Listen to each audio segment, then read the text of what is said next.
بسم اللہ والصلاۃ والسلام علی رسول اللہ وآلہ ومن السلام علیکم ورحمۃ اللہ وبرکاتہ۔ ایک مسلمان کے لیے کیا یہ جائز ہے کہ وہ غیر مسلموں کو ان کے مذہبی تہوار کے موقع پر یا ان کے فیسٹیول پر خوشی کے مواقع پر مبارکباد دے؟ کیا ایک مسلمان وہ غیر مسلموں کے تہوار جیسے کہ ہندوؤں کے ہاں دیوالی ہے، مسیحیوں کے ہاں، کرسچنز کے ہاں کرسمس ہے، کیا ان پر مبارکباد دے سکتا ہے؟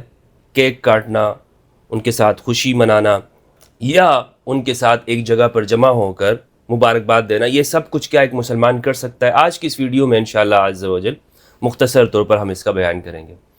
عام طور پر یہ بات کہی جاتی ہے مسلم اسکالرز کی جانب سے، خطباء کی جانب سے، کہ ایک مسلمان کے لیے یہ بات بالکل جائز نہیں ہے کہ وہ غیر مسلموں کے جو تہوار ہیں جیسے کہ دیوالی ہے یا دیگر مواقع ہیں ان پر وہ ان کے ساتھ کیک کاٹے یا ان کو مبارکباد دے۔ اس کی وجہ وہ یہ بیان کرتے ہیں کہ حدیث رسول صلی اللہ علیہ وآلہ وسلم میں اس بات سے منع کیا گیا ہے کہ آپ یہود و نصارہ کے آپ ان کی مشابہت اختیار کریں، یا من تشبہ بقوم فہو منہم، کہ جس نے کسی قوم کی مشابہت اختیار کی تو وہ انہی میں سے۔ تو چونکہ اس طرح کی جو مذہبی تقریبات ہیں یہ ان کے ساتھ خاص ہیں، یعنی دیوالی جو ہے وہ ہندوؤں کے ساتھ خاص ہے، کرسمس کیک کاٹنا، سیلیبریٹ کرنا، میری کرسمس کہنا، یہ سب کچھ کرسچنز کے ساتھ خاص ہو گیا ہے ان کے ساتھ۔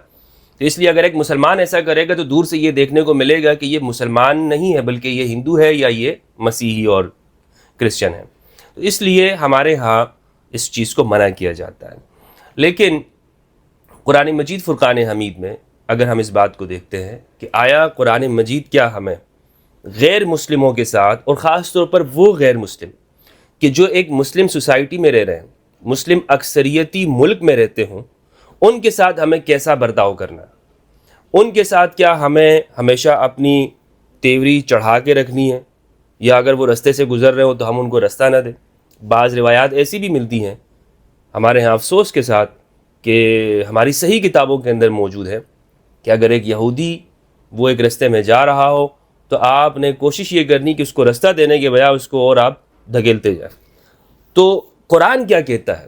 قرآنی فکر کے اوپر اگر ہم اس مسئلے کو رکھتے ہیں قرآنی فکر کے سامنے، تو قرآن مجید فرقان حمید بنیادی طور پر ہمیں ان غیر مسلموں کے ساتھ کہ جو ہمارے ساتھ پرامن طور پر مسلم ممالک کے اندر رہتے ہیں، وہ ہمارا حصہ ہیں، یعنی ہماری سوسائٹی کا حصہ ہے، اور انہوں نے ہمارے ساتھ کوئی جنگ نہیں کی ہوئی، نہ وہ ہمارے ساتھ دین کے معاملے میں کوئی فورس کرتے، بلکہ وہ یہاں پر مائنورٹی کی حیثیت سے رہتے، یعنی ایک وہ میجورٹی کے مقابلے میں کم تعداد ہے۔ تو قرآن مجید کی سورہ ممتحنہ کے اندر آیت نمبر 8 اور آیت نمبر 9 میں ان احکامات کو بیان کیا گیا۔ قرآن مجید یہ کہتا ہے کہ آپ نے ایسے غیر مسلموں کے ساتھ تعلیم دیتے ہوئے کیا رویہ رکھنا ہے۔ سیرت النبی صلی اللہ علیہ وآلہ وسلم کا بھی اگر ہم مطالعہ کریں تو وہ غیر مسلم کہ جو آپ صلی اللہ علیہ وآلہ وسلم کی حیات میں تھے، مدینہ میں، مکہ میں رہتے تھے، تو آپ کا ان کے ساتھ جو اخلاق تھا، جیسا کہ قرآن مجید کہتا ہے وَإِنَّكَ لَعَلَىٰ خُلُقٍ عَظِيمٍ، آپ اخلاق کے اعلیٰ درجوں پر فائز ہیں۔ تو آپ ان کی اگر وہ کوئی بیمار ہو جایا کرتا، آپ اس کی عیادت کے لیے جایا کرتے تھے باقاعدہ۔ یہ ہمارے یہاں صحیح روایات کے اندر موجود ہے۔ یہ نہیں ہے کہ ہمیں سیرت کے مطالعے سے یہ بات نظر آتی ہو کہ ان کے ساتھ جنگ کی جاتی ہے یا انہیں کوئی نقصان پہنچایا جاتا ہے جو ہمارا پڑوسی ہے، یہودی ہے، ہندو ہے، کرسچن ہے یا بدھسٹ وغیرہ ہے۔ تو سیرت النبی کے مطالعے سے تو ہمیں یہ بات اظہر من الشمس ہمارے سامنے ہو جاتی ہے کہ آپ کا جو اخلاق ہے وہ ہمیں یہی دکھائی دیتا ہے۔ اسی طرح اہل البیت علیہ السلام کے اخلاق کریمانہ قرآن مجید سورۃ الممتحنہ میں غیر مسلموں کے ساتھ رویہ رکھنے کا ایک عمومی قاعدہ بیان کرتا ہے، ایک عام قاعدہ تمام مسلمانوں کے لیے کہ جتنے بھی مسلمان ہیں، مومنین ہیں، انہیں اگر اس طرح کے مواقع آ جاتے ہیں، غیر مسلم ساتھ رہ رہے ہیں، تو قرآن ان کے لیے شرائط بیان کر رہا ہے، پہچان بیان کرتا ہے کہ دیکھو لا ینہاکم اللہ عن الذین لم یقاتلوکم فی الدین، اللہ سبحانہ و تعالیٰ تمہیں منع نہیں کرتا ہے ان لوگوں کے ساتھ تعلقات رکھنے میں کہ جنہوں نے تمہارے ساتھ تمہارے دین میں تمہارے ساتھ قتال نہیں کیا، یعنی تمہارے ریلیجن کی وجہ سے، تمہارے اوپر تمہیں مارتے نہیں ہیں کہ یہ مسلمان ہے اس لیے اس کو قتل کرو.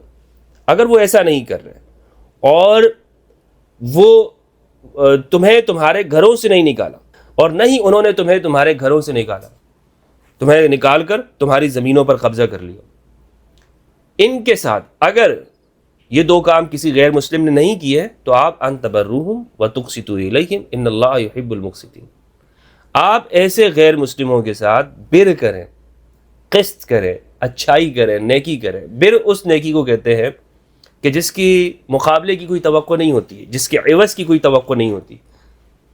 ایک نیکی تو وہ ہے کہ آپ کسی کے اوپر نیکی کر لیں، اچھائی کر لیں اور بدلے میں آپ کو مل جائے. تو اس کے مقابلے میں بر وہ ہے کہ آپ بغیر کسی معاوضے کے ان کے ساتھ اچھا رویہ رکھیں. کسی مشکل کے اندر وہ غیر مسلم ہے تو آپ اس کی مدد کر لیں. یہ اسلام کی تعلیمات ہے.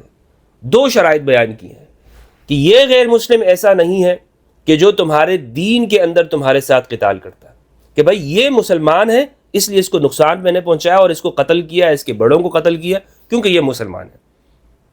اور آپ دیکھ لیں کہ ہمارے ہاں آج جو ہم مسلم معاشرے کے اندر ہندوز رہتے ہیں، پاکستان کی مثال لے لیں، مسلم ممالک کی لے لیں، یا کرسچنز رہتے ہیں، یہودی ہے، تو انہوں نے ہمارے ساتھ قتال نہیں کیا ہوا، وہ ہمارے خلاف لڑتے نہیں ہیں ہمارے ساتھ، یا انہوں نے ہماری زمینوں پر قبضہ نہیں کیا ہوا، ہمیں ہمارے گھروں سے نہیں نکالا ہوا. تو ایسے غیر مسلموں کے ساتھ ہمیں اچھائی کرنی ہے. اللہ سبحانہ و تعالیٰ اچھائی کرنے والوں کو، قسط کرنے والوں کو پسند فرماتا ہے، محبت کرتا ہے، ان کو محبت کرتا ہے. اور اس سے اگلی آیت کے اندر بتایا کہ جن لوگوں نے تمہیں تمہارے گھروں سے نکالا ہے، تمہارے ساتھ تمہارے مذہب کی وجہ سے تمہیں مارا ہے، تمہارے ساتھ قتال کرتے ہیں، تو آپ ان کے ساتھ آپ نے پھر ان کے ساتھ جنگ ہے، ان کے ساتھ پھر آپ بدلہ ان کو دے سکتے ہیں. قرآن مجید میں ایسا ہی ہے. کافر میں اور غیر مسلم میں قرآن مجید نے فرق کیا. اس کے اوپر انشاءاللہ ایک مستقل میری ویڈیو آ رہی ہے. آج کی اس ویڈیو میں بیان یہ کر رہا ہوں کہ غیر مسلموں کے جو فیسٹیول ہیں، تہوار ہیں، ان پر آپ ان کو مبارکباد دے سکتے ہیں. حال ہی میں پاکستان کے وزیر اعظم ان کے زیر سرپرستی ایک تقریب منعقد ہوئی دیوالی کے موقع پر. اور دیوالی آپ کو معلوم ہے ہمارے پڑوسی ملک میں وہاں پر میجورٹی ہے ہندوز کی، وہ اس کو مناتے ہیں، سیلیبریٹ کرتے ہیں، دنیا بھر میں جہاں پر بھی ہندوز رہتے ہیں. تو پاکستان میں بھی چونکہ یہ اقلیت طبقہ ہے، حالانکہ اسلام میں تو یہ لفظ نہیں ہے اقلیت، لیکن بہرحال ہمارے یہاں اس کو شمار کرتے ہیں، اقلیت ہے، مائنورٹی ہے. تو ان کے تہوار کے موقع پر وزیر اعظم ہاؤس میں غالباً ایک تقریب منعقد ہوئی بین المذاہب ہمانگی کے عنوان سے، جس میں دیوالی کے موقع پر کیک کاٹا گیا، مختلف اسکالرز کو بلایا گیا، خود پاکستان کے وزیر اعظم انہوں نے بھی اسپیچ کی، اور ایک جانب قائد اعظم محمد علی جناح رحمہ اللہ کی تصویر لگی ہوئی تھی اور دوسری جانب وزیر اعظم صاحب کی. میں یہ ویڈیو اس لیے نہیں بنا رہا ہوں کہ یہ وزیر اعظم ہیں تو اس لیے میں یہ بات کر رہا ہوں کہ لوگ یہ نہ کہیں کہ انہوں نے دیوالی میں کیک کیوں کاٹا.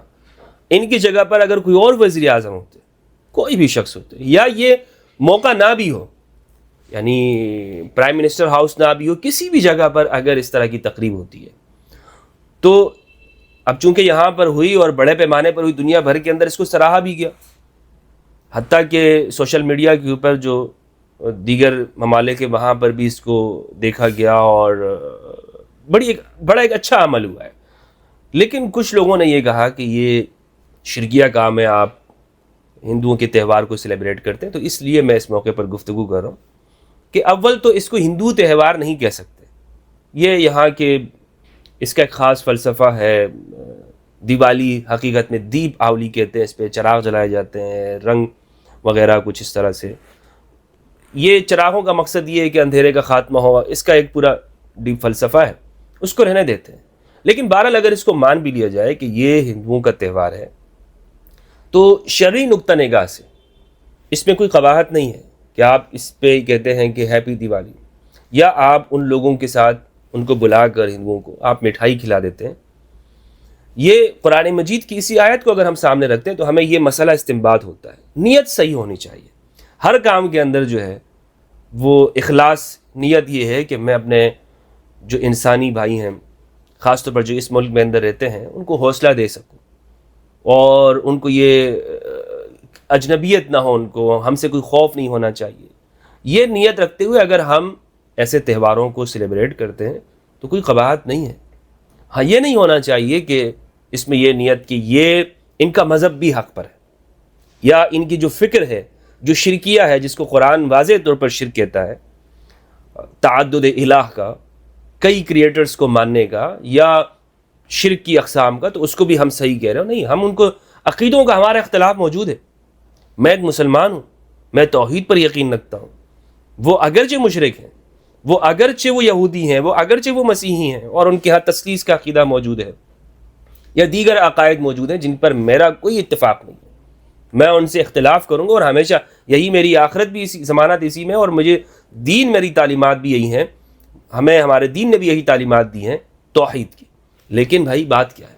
بات یہاں پر عقیدے کی نہیں ہو رہی، اور کہ ہم کوئی شخص اس کو اگر سیلیبریٹ کرتا ہے تو وہ اس عقیدے کو بھی درست جانتا ہے. نہیں، یہاں ہے رواداری کی کہ ہم ایک جگہ پہ رہتے ہیں، خوشی غم میں ہمیں ایک دوسرے کے شریک ہونا چاہیے.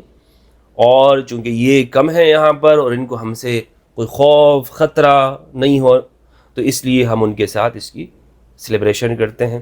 اس کی اور کوئی وجہ نہیں ہے، اور اس سے ایک رواداری کے اندر اضافہ ہوتا ہے. دنیا بھر کے اندر ایسا ہونا چاہیے.